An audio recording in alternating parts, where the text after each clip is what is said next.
Guys, हमने पिछली video में लास्ट में डिस्कस करा था कि पाचन तंत्र कैसे होता है और मनुष्य में भोजन का पाचन किस प्रकार से होता है। पूरा डायग्राम के जरिए पूरा देखा था और उसके सारे पॉइंट्स जाने थे। अब यहाँ पे नेक्स्ट पॉइंट में कुछ कुछ की पॉइंट्स जो मैं इस पे लिख रहा हूँ वो डिस्कस करेंगे एंड डिटेल में जानेंगे। तो सबसे पहला बात करेंगे यहाँ पे दंत क्षरण क्या होता है। इसको दंत क्षय भी कहते हैं, यानी कि दांत कैसे झड़ने लग जाते हैं, दांत कैसे गिरने लग जाते हैं। तो क्या होता है, सबसे पहले हमारे दांतों के ऊपर इसके बारे में अगर बात करूं मैं, तो देखो यहाँ पे क्या होता है, हमारे ऊपर दांतों के ऊपर क्या डेंटिन और इनेमल।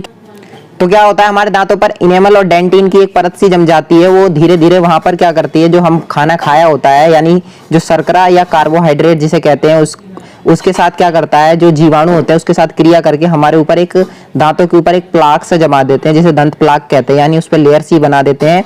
तो और दांतों को क्या कर देते हैं, ढक देते हैं। तो इससे क्या होता है, जो हमारी लार होती है ना, वो उसे उदासीन करने के लिए यानी कि न्यूट्रल करने के लिए यानी खत्म करने के लिए यानी उसे पानी बनाने के लिए क्या करते हैं, वहां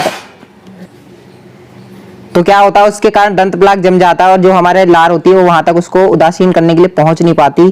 तो इसीलिए क्या कहा जाता है कि हमें भोजन के तुरंत बाद ही, इसीलिए हमें क्या करना चाहिए, कोलगेट करने की सलाह दी जाती है। ठीक है, तो इस तरीके से ये होता है और ये यहाँ पे कुछ अभ्यास के प्रश्न है, इनको ट्राई करना। ठीक है, और अब यहाँ पे बात करते हैं यहाँ पे नेक्स्ट पॉइंट की अवायवीय और वायवीय श्वसन क्या होता है, ये की पॉइंट्स रहेंगे। अब यहाँ पे बात करते हैं कि वायवीय श्वसन क्या होता है और अवायवीय श्वसन क्या होता है। ठीक है, तो ये दो पॉइंट्स हैं। अब यहाँ पे देखते हैं वायवीय और अवायवीय क्या। तो यहाँ से क्या होता है, हम जब भोजन खाते हैं तो उसको तोड़ने के लिए हमें क्या होता है, ऑक्सीजन की जरूरत होती है। जैसे हम खाते हैं अंदर ऑक्सीजन जाती है और उसका क्या होता है, कार्बोहाइड्रेट का, यानी कि उसे C6H12O6 बोलते हैं। जब ऑक्सीजन से वो क्रिया करता है तो क्या होता है, वो टूटता है। ठीक है, इसे क्या बोला जाता है, भोजन का विखंडन कहा जाता है। ठीक है, तो जब कोई भोजन का विखंडन क्या होता है, ऑक्सीजन की उपस्थिति में होता है, तो उसे तो वायवीय श्वसन कहते हैं, यानी ऑक्सीजन प्रेजेंट है वहां पे है, इस वजह से उस ऐसे श्वसन को क्या कहा जाता है, वायवीय श्वसन। ठीक है, और लेकिन अब कुछ जीव ऐसे होते हैं जो ऑक्सीजन के बिना ही भोजन का विखंडन करते हैं, यानी कि या तो थोड़ी सी ऑक्सीजन वहां है या फिर बहुत बिल्कुल ही नहीं है। तो ऐसे जीव जो भोजन का विखंडन, तो वायवीय श्वसन में क्या होता है कि जो कार्बोहाइड्रेट होता है यानी C6H12O6 वो किस में टूट जाता है, जल में यानी H2O, एंड किस में टूट जाता है, CO2 में, और इससे क्या ऊर्जा निकलती है। ठीक है, इसे ही क्या कहा जाता है, वायवीय श्वसन कहा जाता है। लेकिन अवायवीय श्वसन में क्या होता है, देखो इस डायग्राम के जरिए, यानी सबसे पहले ग्लूकोज होता है, ग्लूकोज यानी C6H12O6 जब टूट के बहुत सरल रूप में आ जाता है तो उसे ग्लूकोज कहते हैं, यानी 6 कार्बन अणु वाला। ठीक है, तो 6 कार्बन होते हैं इसमें। जब एक कोशिका द्रव्य में क्या होता है, इसका ऑक्सीजन की उपस्थिति में, यानी कि ऑक्सीजन की उपस्थिति में, फर्स्ट इस वाले एरो पे ऑक्सीजन की उपस्थिति में ये और ये क्रिया होती कहाँ पर है, माइटोकॉन्ड्रिया में होती है। कार्बन डाइऑक्साइड जल और ऊर्जा में टूट जाता है, यानी 6 कार्बन अणु वाला। कभी कभी क्या होता है कि ये 6 कार्बन अणु वाला कोशिका द्रव्य में ही जब ऑक्सीजन की अनुपस्थिति में, यानी ऑक्सीजन उपस्थित नहीं है, तो क्या होगा, ये ऐसी क्रिया किस में होती है, ईस्ट में होती है। तो क्या क्या चीज़ें बनती है, इथेनॉल बनता है। ठीक है, इथेनॉल CH3CH2OH, यानी इथेनॉल को CH3CH2OH बोला जाता है। तो ऑक्सीजन की उपस्थिति में इथेनॉल कार्बन डाइऑक्साइड और 2 कार्बन अणु वाले में टूट जाता है और ऊर्जा निकलती है। लेकिन कभी कभी क्या होता है, जब शरीर में ऑक्सीजन का अभाव होता है यानी कि कमी होती है, तो हमारी कोशिकाओं की पेशी में ये वाली क्रिया होती है। ठीक है, ये वाली क्रिया कहाँ होती है, हमारी कोशिकाओं की पेशी में। तो क्या क्या बनता है, लैक्टिक अम्ल बनता है, ऊर्जा बनती है, और तब हम 3 कार्बन अणु को तोड़ते हैं इस चीज़ के लिए। जब ऑक्सीजन उपस्थित है तो 6 कार्बन अणु का यूज़ करते हैं, जब ऑक्सीजन नहीं है तो 2 कार्बन, और लेकिन जब ऑक्सीजन है तो 3 कार्बन अणु का यूज़ करके हम क्या करते हैं, पाइरूवेट का विखंडन करते हैं, यानी उसे तोड़ते हैं। अब जो टूटने से, यानी कि जब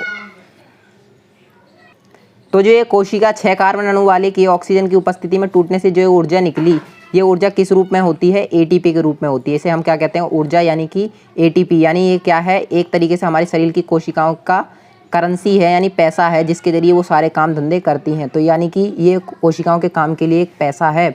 जैसे कि हमें बैंक से कुछ भी अपना काम करने के लिए पैसा चाहिए होता है, ऐसी कोशिकाओं को अपनी शरीर की टूट फूट को ठीक करने के लिए कुछ ऊर्जा की आवश्यकता होती है, जो भी काम करने होते हैं, उसको हम क्या कहते हैं, एटीपी कहते हैं। एटीपी बनता कैसे है वैसे इंपॉर्टेंट नहीं है, लेकिन यहाँ एटीपी तैयार कैसे होता है वो बताया गया। नेक्स्ट चलते हैं, क्या है, अब बात करते हैं यहाँ पे जल में रहने वाले जीव कैसे शोषण करते हैं, यानी वो कैसे सांस लेते हैं। तो जो जल में रहने वाले जीव होते हैं वो जल में घुली हुई ऑक्सीजन का यूज़ करेंगे सांस लेने के लिए, लेकिन क्या होता है, जो वातावरण में जो ऑक्सीजन है उसके मुकाबले जो पानी में जो ऑक्सीजन है वो बहुत ही कम होती है।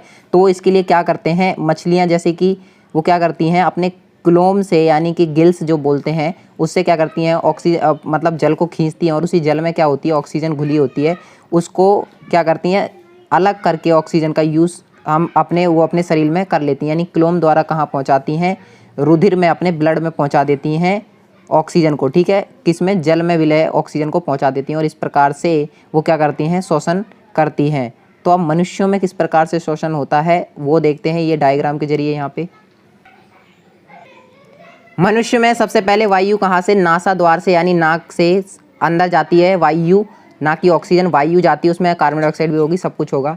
तो वायु जाती है नासा द्वार से। नासा द्वार से जाने वाली जो वायु होती है वो मार्ग में क्या होता है, जैसे ये यहाँ से वायु अंदर जाती है तो यहाँ पे क्या होता है, कुछ नाक के यहाँ पर ही बाल होते हैं, नाक में जो बाल होते हैं वो क्या करते हैं, जो गंदगी होती है, बड़े बड़े कण होते हैं, धूल कण, वो उनको वहीं पर रोक लेती है, ठीक है। तो और उन्हें क्या कर देती है, निस्पंदित कर देती है, यानी कि उनको साफ़ कर देती है वायु को। और नाक में ही साथ में क्या उपस्थित होती है, श्लेष्मा की एक परत उपस्थित होती है, जो कि क्या होती है, बहुत ही ज़्यादा सहायक होती है इस प्रक्रम में, यानी कि श्वसन प्रक्रम में बहुत ज़्यादा, यानी कि श्वसन में हमारी बहुत मदद करती है। और जब वायु कंठ द्वारा फुफ्फुस में प्रभावित होती है, यानी कि अब यहाँ से तो क्या होता है, जब वायु हमारे कंठ से फुफ्फुस में पहुँचती है, ये क्या कहलाती है, फुफ्फुस, और ये क्या कहलाती है, फुफ्फुसी धमनियाँ, ठीक है। यानी कि यहाँ से वायु, जो गुब्बारे जैसी संरचनाएं दिखती है, यहाँ से वायु हमारे कंठ से होते हुए, कंठ में यहाँ पे दो यानी कि छिद्र होते हैं, इस तरीके से एक परत सी बनी होती है जो क्या करती है, कंठ को अलग करती है, ठीक है, और मतलब कि खाने वाली नली को अलग करती है और श्वास वाली नली को अलग करती है। तो यहाँ से वायु हमारी धमनियों में यहाँ पे पहुँचती है, फुफ्फुस में, ठीक है। ये जो गुब्बारे जैसी संरचनाएं होती है ना, फुफ्फुस कहा जाता है, ये दिख रही है यहाँ पे। और इसमें क्या होती है, छोटी छोटी संरचनाएं होती हैं गुब्बारे जैसी, जिन्हें कहा जाता है कूपिका, ठीक है। अब फुफ्फुस के अंदर छोटी छोटी नलियाँ होती हैं जो क्या कहलाती हैं, कूपिकाएँ कहलाती हैं, जो गुब्बारे जैसी होती हैं। और जब वायु उसमें आती है तो ये भर जाती हैं और क्या होती है, फूल जाती हैं, ठीक है। तो फूलने से क्या होता है,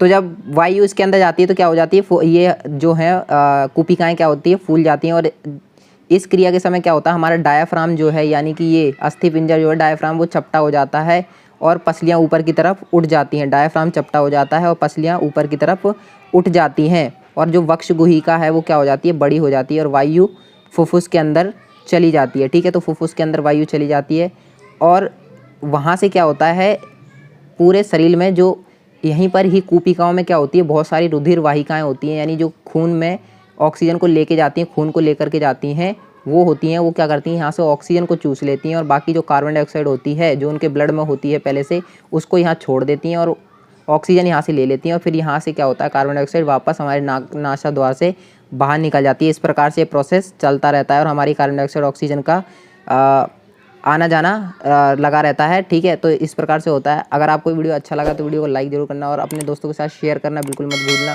और इसी तरीके की वीडियोस के लिए चैनल को सब्सक्राइब कर लेना। Thanks for watching.